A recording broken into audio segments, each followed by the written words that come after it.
Hi guys, it's Dale with the insurance. Today we're talking about it's an article that is a necessity that we really don't prepare for because it's probably the last thing on your list. So let's say you're lucky enough to be buying a new car, right? So you're already excited.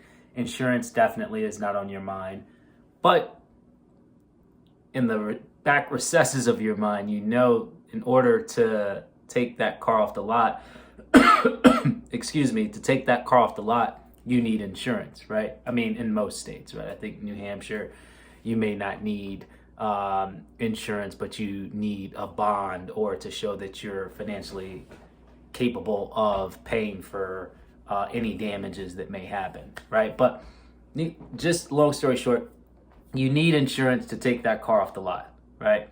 You already have insurance, you already have a car, but you're going to need to transfer that insurance, or you're going to need to insure that new car some way, right? So this article comes into play. The title of the article is How to Transfer Insurance to a New Car, right? Two options, right? You can either, and this is probably what most people do because you're so excited. The process of buying a car takes hours. You're in the dealership. You're trying to leave the dealership with the car. And it's just like, okay, last thing, do you have insurance? Of course I have insurance, but this is a new car. Like I didn't know I was coming to buy this car. So typically people just transfer their insurance, right? You either open up an app, put in the new information. At that point, the carrier you're with, you're at the whim of their rates, right? So if you don't like their rates, it may be too late, right, to even go out and market and see if you can get better rates for this car. So you're stuck with kind of taking that rate.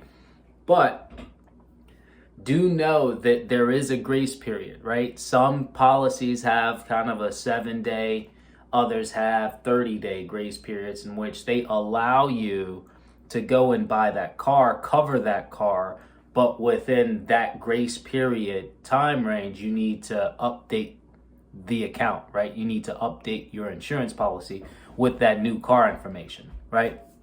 In order for it to be covered. And obviously outside of that grace period, you're driving without insurance, basically, right? Because your insurance carrier believes you have kind of your old vehicle and you're past their grace period. So two options: one, you transfer your current insurance on your current vehicle to your new vehicle, or two, you actually go out to the market and see if you can get better rates for this new vehicle. Right? One takes a bit of preparation. So if you know you're about to buy a vehicle in the dealership, you have the time to actually take down the VIN number, the make, model of the car, all of that information. You can definitely go out to the market, get rates for different coverages and choose what's best. Otherwise, it's best for you to either call your agent, call your current carrier, or go on their app, right? Or do a combination of those three while you're in the dealership or preparing to go to the dealership, just so you have an idea of what the cost change may be, right?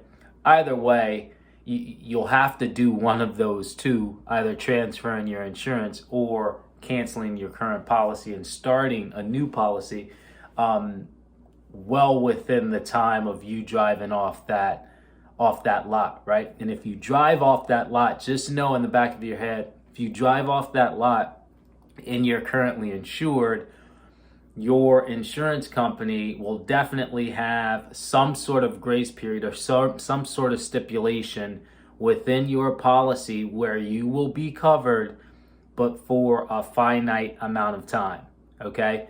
So sure, you can take my word for that, but make sure you go to your don't depend on this because this is variable and up to each carrier. Look at your policy, find out what that grace period is, and if you plan on using that grace period for coverage, Just know that if you bought a more expensive car, your coverage may not be adequate. If it's finance, then you will have to meet the finance requirements on that car for coverage. So there are caveats to this that you need to take into account, okay? So certainly find out if your current policy has a grace period, and if so, for how long. And then two, just have in the back of your mind to be prepared how you're going to insure this new car. Are you going to transfer? And if you are, then why not? Why not find out how much that may be before going into the dealership? Or are you going to cancel your current policy and say, you know what, because I'm changing cars, I'll go out to the market and see if I can get a better deal, right? So just a little bit of preparation in terms of insurance if you're going to purchase a vehicle. So hopefully, guys, this has been helpful. Thanks for stopping by. We'll chat next week. Hey, guys. Thanks for watching our video. If you enjoyed it, don't forget to hit the like button and subscribe to our channel for more awesome content. And if you really liked it, hit that notification bell so you never miss an update.